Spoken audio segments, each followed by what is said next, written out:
Ako ang babaeng naligaw sa gitna ng payak na bukid, at dito ko natagpuan ang aking kalayaan. Kumusta? Ako si Luningning, 18 taong gulang, at ilang linggo lang ang nakalipas, nanirahan ako sa isang mataong lungsod sa Metro Manila. Sa buhay na puno ng ingay, mula sa eskwela, barkada, hanggang trapik na walang humpay, dun ako komportable.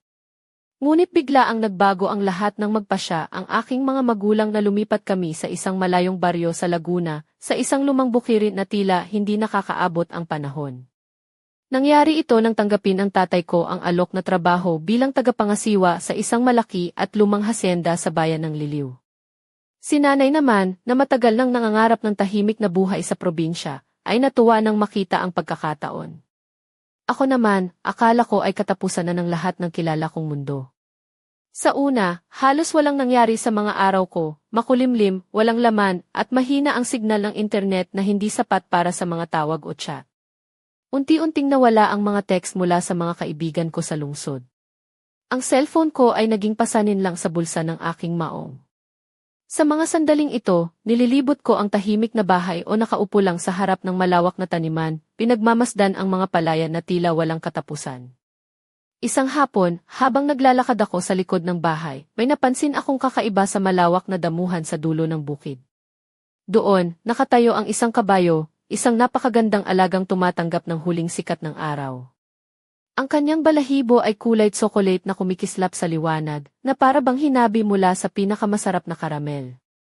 Ang kanyang malaalon na buhok sa liig ay bumabalot sa kanyang makapangyarihang katawan, mistulang kurtina na nagtatago ng mga lihim. Ngunit higit pa sa ganda, may kakaibang lungkot sa kanyang mga mata. Nakatingin siya sa malayo, tila may dalang mabigat na pasanin na hindi nakikita ng iba. Ang kanyang buntot ay dahan-dahang kumikilos, ngunit ang mga mata niya, parang nagkukwento ng isang malungkot na kwento na nais kong malaman. Lumapit ako sa tatay ko na nag-aayos sa kamalig at tinanong ko, "Tay, sino yan?"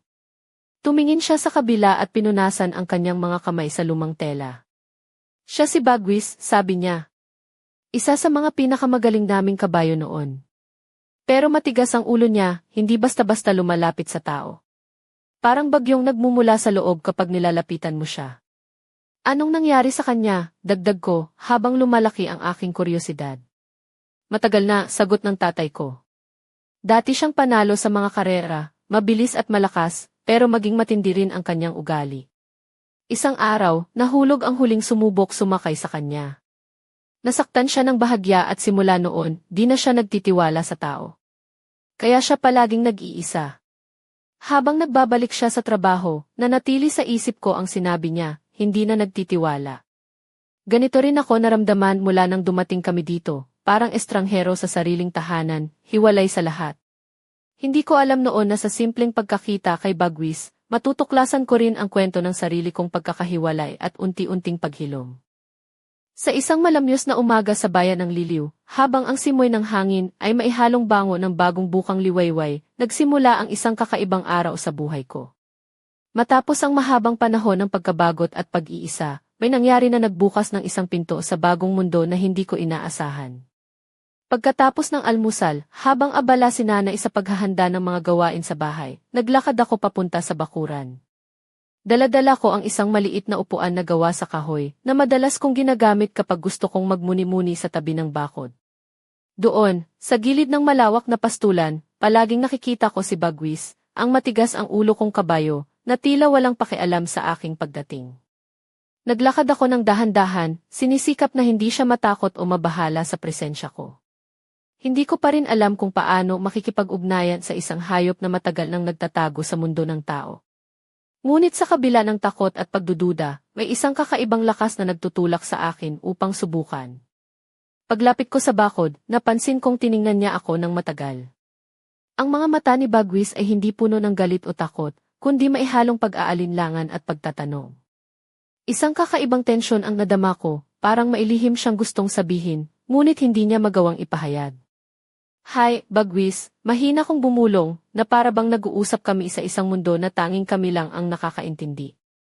Hindi siya gumalaw, ngunit ang mga tenga niya ay nakatutok sa akin, tila nakikinig sa bawat salita na lumalabas sa bibig ko. Lumipas ang ilang minuto, hindi ko inasahan na unti-unti siyang lumapit. Isang hakbang, tapos isa pa, hanggang sa naramdaman kong halos abutin ko na siya. Napansin ko ang bawat detalye, ang kinang ng kanyang mga mata, ang maliliit na pilat sa kanyang balahibo na nagsasalaysay ng mga laban na pinagdaanan niya, at ang mabigat na hininga na nagpapakita ng kanyang lakas na nakatago. Hindi ka lang basta kabayo, no, sabi ko na halos hindi ko alam kung kanino ko ito sinasabi, sa kanya o sa sarili ko. Parang may isang lihim na pinag-uusapan kami, isang walang salitang sumpaan na nagsasabing pareho kaming naglalakbay sa magkaibang mundo, ngunit pareho ang paghahanap ng pag-asa. Sa araw na iyon, nagsimula ang isang kakaibang samahan. Hindi ko alam kung papaano, ngunit si Bagwis at ako ay unti-unting nagkakaroon ng koneksyon na hindi ko inaasahan. Sa gitna ng payak na bukid at tahimik na hangin, natagpuan ko ang isang kaibigan, isang kasama sa paglalakbay ng aking puso. Ang araw ay patuloy na sumisikat sa bayang liliw, at habang lumilipas ang mga sandali, unti-unti kong naramdaman ang pagbabago sa paligid ko. Hindi na lamang ako basta si Luningning, ang dalagang naligaw sa probinsya. Ngayon, may bagong bahagi ng aking sarili na unti-unting sumisibol, dala ng kakaibang ugnayan ko kay Bagwis. Kinabukasan, pagkatapos ng mahinang almusal, inutusan ako ni nanay na tumulong maglinis ng paligid. Alam kong simpleng gawain ito, ngunit para sa akin, tila malaking bagay ang bawat oras na inilalakad ko papunta sa pastulan. Dala ko ang maliit na upuan at ang aking lumang balutan na mailaman ng mga piraso ng karot at mansanas, mga paboritong pagkain ni Bagwis, ayon sa sabi ni tatay. Habang naglalakad ako sa gilid ng pastulan, napansin kong si Bagwis ay nakatayo sa malayo, nakatingin sa akin na parang sinusubok ang aking tapang.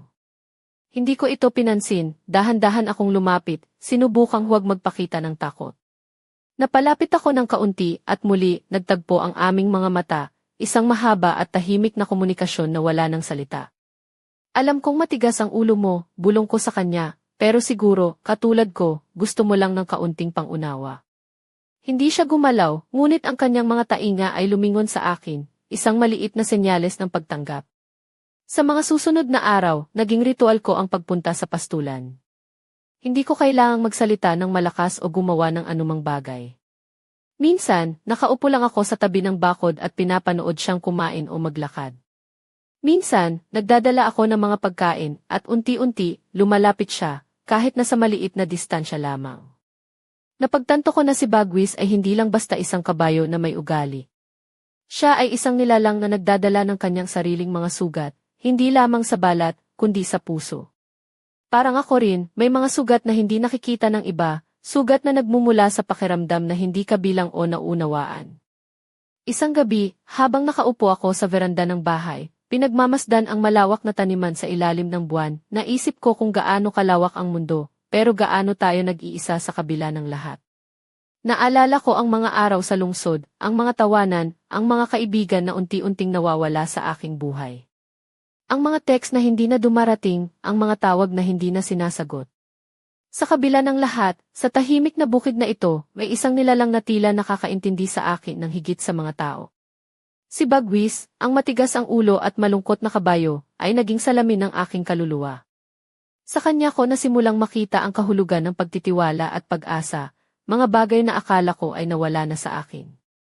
Hindi ko pa rin alam kung paano magtatapos ang kwento namin ni Bagwis, pero sa bawat araw na lumilipas, lumalalim ang aming ugnayan, isang kwento ng dalawang pusong naglalakbay sa dilim. Naghahanap ng liwanag sa isang mundo na puno ng pagbabago at pagdududa. Sa mga sumunod na araw, unti-unting lumalim ang ugnayan namin ni Bagwis, hindi lamang bilang isang kabayo at tagapag-alaga, kundi bilang dalawang nilalang na nagkakaintindihan sa kabila ng katahimikan. Ngunit hindi lahat ng pagbabago ay dumating ng madali, may mga sandali ng pagdududa at takot na hindi ko maikubli. Isang hapon, habang nakaupo ako sa tabi ng pastulan, napagpasyahan kong subukan ang isang bagay na matagal ko nang iniisip, ang lapitan si Bagwis ng mas malapitan. Marahil ay kahit matulungan siyang maabot ang kanyang kalayaan mula sa mga sugat ng nakaraan. Dala ko ang mga hiniwang mansanas na inirekomenda ni tatay bilang paraan para mapalapit sa kanya. Dahan-dahan akong lumapit sa kanya, pilit pinipigil ang kaba na unti-unting tumataas sa dibdib. Hindi siya lumayo, ngunit ramdam ko ang tensyon sa hangin. Ang bawat galaw niya ay puno ng pag-iingat, parang nag-aabang ng anumang galaw na maaaring magdulot ng panganib. Ngunit sa kabila ng iyon, may kakaibang pananabik sa kanyang mga mata, isang maliit na pag-asa na marahil ay may bagong simula. Bagwis, di kita sasaktan, bulong ko na maihalong pangako at pag-asa. Inabot ko ang isang piraso ng mansanas at dahan-dahang inilapit sa kanyang bibig. Sa simula, nag-atubili siya, tila pinag-aaralan ang bawat galaw ko. Ngunit nang bahagyang kumagat siya, para bang bumukas ang isang pinto, isang simula ng pagtitiwala na matagal nang nawala. Hindi ko mapigilang mapangiti. Sa mga sandaling iyon, para bang nagkaroon kami ng isang hindi nasusulat na kasunduan, ako ang magiging kaagapay niya, at siya naman ang magiging lakas ko sa gitna ng mga pagdududa at pagbabago. Ilang araw ang lumipas, at ang distansya sa pagitan namin ay unti-unting nabawasan. Hindi na siya palaging nagtatago sa sulok ng pastulan, sa halip, madalas na akong makakita sa kanya na nakatayo malapit sa bakod, tila naghihintay sa aking pagdating. Ang mga galaw niya ay nagiging mas kalmado, at sa bawat araw, unti-unti kong natutunan ang mga lihim ng kanyang katauhan, ang kanyang lakas, ang kanyang galit, at higit sa lahat, ang kanyang kahinaan. Isang hapon, habang hinahaplos ko ang makinis na balahibo sa kanyang liig, naisip ko na si Bagwis ay hindi lamang isang kabayo na may sugat sa katawan. Siya rin ay isang nilalang na naghahanap ng pag-asa at muling pagkakabit sa mundong tila iniwan niya. At sa paglapit ko sa kanya, natagpuan ko rin ang sarili ko, isang babae na handang harapin ang mga hamon ng buhay, kahit saan pa man ito dalhin. Ngunit sa likod ng lahat ng ito, may isang tanong na patuloy na bumabalot sa isip ko, ano ba talaga ang hinahanap ni Bagwis? At hanggang kailan magiging sapat ang aming pagtitiwala para magpatuloy sa paglalakbay na ito? Isang araw, nagising ako na may kakaibang saya sa dibdib, parang may bagong pag-asa na sumiklab sa puso ko. Bitbit ko ang puso kong puno ng pangarap at takot, handang harapin ang isang bagay na matagal ko nang iniiwasan, ang pagsubok na sumakay kay Bagwis. Matagal ko nang iniisip ito, ngunit hindi ko matanggal ang pangamba. Si Bagwis, bagaman mas naging maamo, ay kilala pa rin sa pagiging matigas ang ulo at hindi madaling pagkatiwalaan ng tao. Pero sa kabila ng lahat, naniniwala ako na kami ay may kakaibang koneksyon, isang tiwala na unti-unting nabuo sa pagitan namin. Lumapit ako kay tatay na abala sa pag-aayos ng mga kagamitan sa kamalig. Tay, pwede ko bang subukan sumakay kay Bagwis? Tanong ko, habang tinatago ang kaba sa likod ng malakas na tinig. Napailing siya, pagkatapos ay tumawa ng bahagya. Luningning, alam mo na hindi siya madaling kabayo. Matagal na siyang hindi sinasakyan ng tao dahil delikado siya. Siguro, nag-iisip ka lang ng sobra. Ngunit hindi ako sumuko. Alam ko, tay.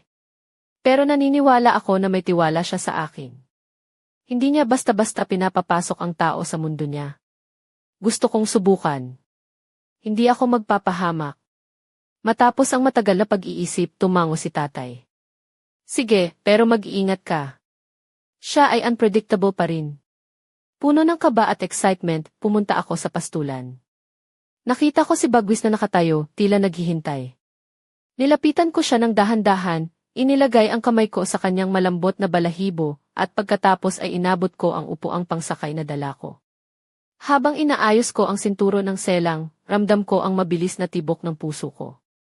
Nang maayos na ang lahat, dahan-dahan akong umakyat sa kanyang likod, hawak ang kanyang balahibo para sa suporta. Sa una, hindi siya gumalaw. Parang nag-aantay siya ng hudyat mula sa akin. Huminga ako ng malalim at binigkas ang mga salitang, kaya natin to, Bagwis. Sa unang hakbang, naramdaman ko ang kanyang lakas, malakas at matatag. Ngunit unti-unti siyang nagsimulang maglakad, at sa bawat galaw niya, tila nagkakasundo kami sa isang sayaw ng tiwala at lakas. Ang hangin ay humahaplos sa aking mukha, at sa bawat hampas ng kanyang mga paa sa lupa, nawawala ang lahat ng takot at pangamba. Hindi ko inakala na sa isang simpleng galaw na iyon, mararamdaman ko ang ganitong kalayaan, isang pakiramdam na matagal ko nang hinahanap sa gitna ng kaguluhan ng lungsod at kalungkutan ng bukid. Ngunit habang kami ay naglalakad, may naramdaman akong kakaiba, isang tensyon na hindi ko maipaliwanag.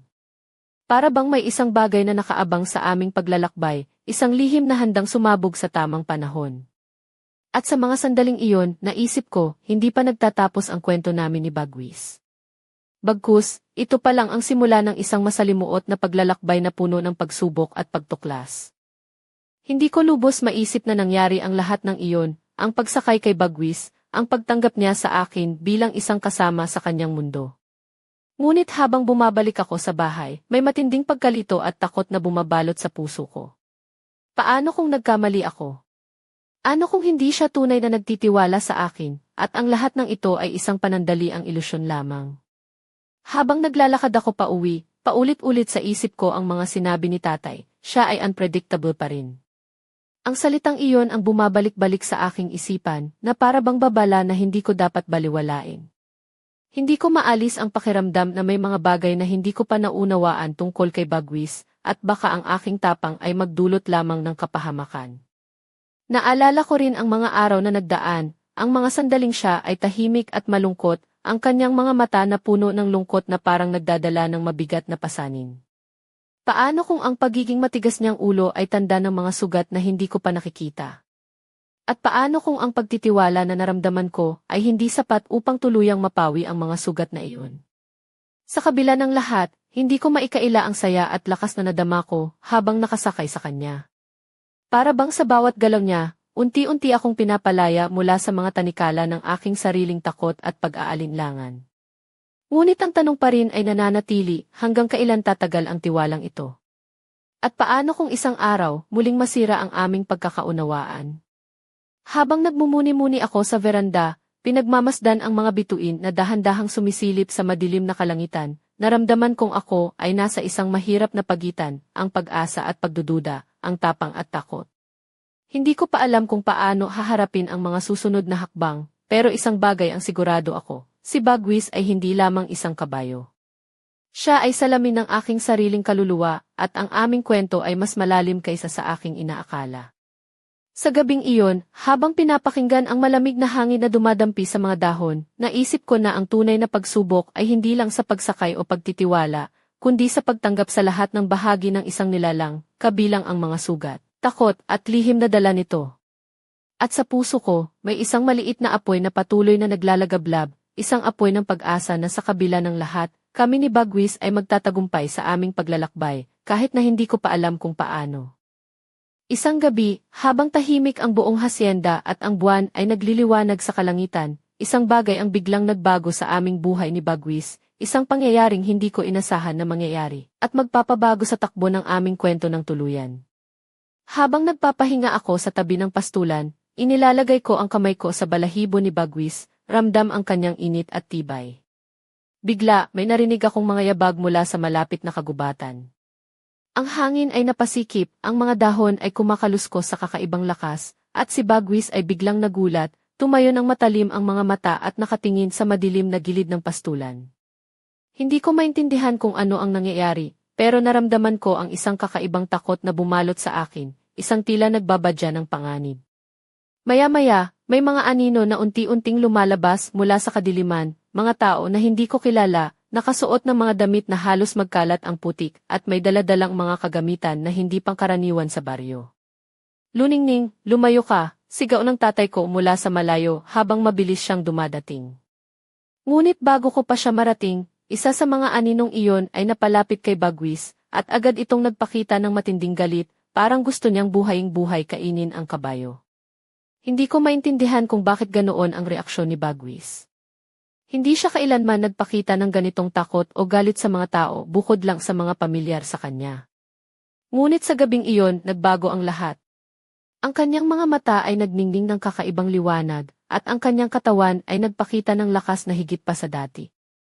Habang nagkakagulo ang mga tao sa paligid, naramdaman ko na may isang lihim na matagal nang itinago si Bagwis, isang lihim na hindi pa niya ipinapakita sa akin o sa kahit sino paman. Ang gabi ay puno ng tensyon, ng mga tanong na walang sagot, at ng takot na baka ang aming mundo ay tuluyan ng mabago.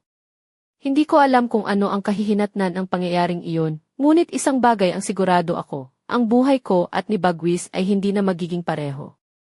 May mga sikreto si Bagwis na naghihintay na mabunyag, at ako, bilang kanyang kasama, ay handang harapin ang lahat ng ito, kahit pa ito ay magdala ng panganib at panganib. Sa gabing iyon, habang tinatanaw ko ang malawak na dilim, naisip ko na ang tunay na laban ay nagsisimula pa lamang. At sa gitna ng dilim, kami ni Bagwis ay kailangang magtiwala sa isa't isa ng higit pa kailanman. Pagkatapos ng gabing iyon na puno ng takot at gulo, hindi na muling naging tahimik ang buhay namin ni Bagwis sa hasyenda. Ang mga aninong dumating ay nag-iwan ng tanong sa aking puso na hindi ko pa rin masagot, ano ba talaga ang itinatago ng kabayong ito? At bakit parang may kakaibang kapangyarihan siya na hindi pa niya ipinapakita sa iba? Kinabukasan, habang nilalakad ko ang paligid ng pastulan, napansin kong si Bagwis ay tila nag-iingat ng labis. Hindi niya pinapayagan na lumapit ako ng malapit, at sa bawat kilos niya ay maihalong kaba at pag-aalinlangan. Parang siya rin ay natakot sa mga pangyayari noong nakaraang gabi. Nilapitan ko siya ng dahan-dahan, hawak ang mga piraso ng mansanas at karot, pilit na inaabot ang mga ito sa kanya. Ngunit sa halip na tanggapin, bigla siyang umatras, ang mga mata niya ay nagliliyab ng kakaibang liwanag, na para bang may sinasabi sa akin na mag-ingat. Anong nangyayari sa'yo, Bagwis? Tanong ko, habang pinipilit intindihin ang kanyang mga kilos. Hindi ako nakatanggap ng sagot, ngunit ramdam ko ang bigat ng kanyang pag-iisip, na para bang may isang lihim na bumabalot sa kanyang puso at kaluluwa. Muling bumalik ako sa bahay at kinausap si tatay tungkol sa mga pangyayari. Tay, ano ba talaga si Bagwis? May mga kakaibang nangyayari sa kanya na hindi ko maintindihan, sabi ko, na maihalong pagkabahala at pag-aalala. Tumigil si tatay sa ginagawa at tumingin sa akin ng seryoso. Luningning, may mga bagay sa mundo na hindi madaling ipaliwanag. Si Bagwis ay hindi ordinaryong kabayo. May mga kwento ang mga matatanda dito tungkol sa mga nilalang sa bukid na may taglay na kapangyarihan, at si Bagwis ay isa sa mga iyon. Nagulat ako sa sinabi niya, ngunit may kakaibang pakiramdam na parang unti-unti kong naunawaan. Ano ang ibig mong sabihin, Tay? May mga kabayo sa lumang hasyenda na sinasabing may kakayahang magbago ng kapalaran ng mga tao sa paligid nila. Ngunit ang kapangyarihang iyon ay may kaakibat na panganib. Marami ang natatakot kaya sila ay tinataboy o iniwasan. Habang iniisip ko ang mga salitang iyon, napagtanto ko na ang aming samahan ni Bagwis ay hindi lamang tungkol sa pagtitiwala at pagkakaibigan. Ito ay tungkol sa pagtanggap ng isang bahagi ng mundo na bihira lamang makita ng iba. Ngunit sa kabila ng mga babalang iyon, nararamdaman ko pa rin ang matibay na koneksyon namin ni Bagwis, isang koneksyon na kahit anong pagsubok ang dumating ay hindi basta-basta mawawala. At sa puso ko, alam kong handa akong harapin ang mga lihim ng nakaraan, kasama siya, kahit na ano paman ang kahihinatnan. Sa bawat araw na lumilipas, ang samahan namin ni Bagwis ay lalo pang tumitindi, hindi lang sa pisikal na lapit, kundi pati na rin sa malalalim na damdamin na hindi ko inakalang mararanasan ko. Ang bawat haplos sa kanyang makintab na balahibo ay nagdadala ng kakaibang init sa puso ko. Habang ang kanyang mga matang tila naglalaman ng mga lihim ay patuloy na humahaplos sa aking kaluluwa. Isang hapon, habang nakaupo ako sa tabi ng pastulan, isinusuot ko ang aking simpleng puting blusa at maikling palda na kumikislap sa ilalim ng araw. Ang mga alon ng aking buhok ay bahagyang naihahaplos ng malumanay na hangin, habang ang aking mga pulang tsinelas ay bahagyang nakalubog sa malambot na damo. Habang hinahaplos ko ang liig ni Bagwis, naramdaman ko ang kanyang katawan na naglalabas ng lakas at init, isang lakas na tila nagmumula sa isang mahiwagang pinanggagalingan. Ang bawat galaw niya ay parang isang sayaw, malakas, matatag, ngunit puno ng indayog at ganda. Sa bawat paggalaw ng kanyang mga paa na sumasalpok sa lupa, ang tunog ay nagiging musika na pumapawi sa mga alalahanin at takot na matagal ko nang dinadala. Parang kami lang ang nasa mundong ito, isang lihim na daigdig kung saan ang oras ay tumitigil, at ang tanging totoo ay ang aming ugnayan. Ngunit sa kabila ng lahat ng ito, may isang malalim na tensyon na patuloy na gumagapang sa hangin, isang pangamba na hindi ko maalis mula sa puso ko. Parang may isang puwersa na nag-uugnay sa amin ni Bagwis, ngunit may kalakip itong panganib na maaaring sumira sa amin kung hindi namin ito haharapin ng magkasama. Habang dahan-dahan akong yumuko upang ilapit ang aking mukha sa kanyang liig, naramdaman ko ang init ng kanyang hininga at ang malambing na pagdampi ng kanyang mga labi sa aking bala. Isang sandali na puno ng tahimik na pangako at pag-asa, na kahit ano paman ang dumating, kami ay magtatagumpay. Ngunit sa likod ng mga sandaling iyon ng lambing at pagkakaunawaan, naramdaman ko rin ang isang aninong nagtatago sa aming mga buhay, isang misteryo na patuloy na sumusubok sa aming pagtitiwala at katatagan. Ang aming kwento ay hindi lamang tungkol sa pagkakaibigan ng isang babae at isang kabayo, kundi tungkol sa isang sumpang matagal nang nakabaon sa lupa ng aming bukid. At sa puso ko, alam kong malapit nang sumabog ang lahat, isang pagsubok na maghuhubog sa aming kapalaran, at magbibigay ng sagot sa mga tanong na matagal nang bumabagabag sa aming mga puso. Ngunit handa akong harapin ito, kasama si Bagwis, sa anuman ang kahihinatnan. Habang sumasapit ang dapit hapon sa aming tahimik na bukid sa liliw, dama ko ang bigat ng mga pangyayari na unti-unting bumabalot sa aming buhay ni Bagwis. Ang hangin ay may dalang malamig na simoy, at ang mga anino ng mga punong kahoy ay nagiging mahaba, tila nagbabantang may paparating na bagyo, isang bagyong hindi lang panlabas, kundi sumasalamin din sa puso at isipan namin. Sa aking simpleng puting blusa at maikling palda, na may bahagyang paggalaw ng aking buhok sa hangin, naramdaman ko ang init mula sa katawan ni Bagwis habang nakayakap ako sa kanyang makinis na leeg. Ang kanyang mga matang puno ng lihim ay nakatingin sa akin nang mailalim na hindi ko pa naramdaman sa kahit kanino man. Sa sandaling iyon, tila kami lang ang umiiral sa mundong ito, dalawang kaluluwa na pinagtagpo ng tadhana upang harapin ang mga hamon ng buhay. Ngunit ang katahimikan ay nagdulot lamang ng panandaliang ginhawa. Sa likod ng aming pagkakaunawaan, may mga tanong na patuloy na bumabagabag sa akin. Ano ba talaga ang tunay na kwento ni Bagwis? Ano ang mga lihim na itinatago niya, at hanggang kailan kami magtatagal sa mundong puno ng pagdududa at panganib?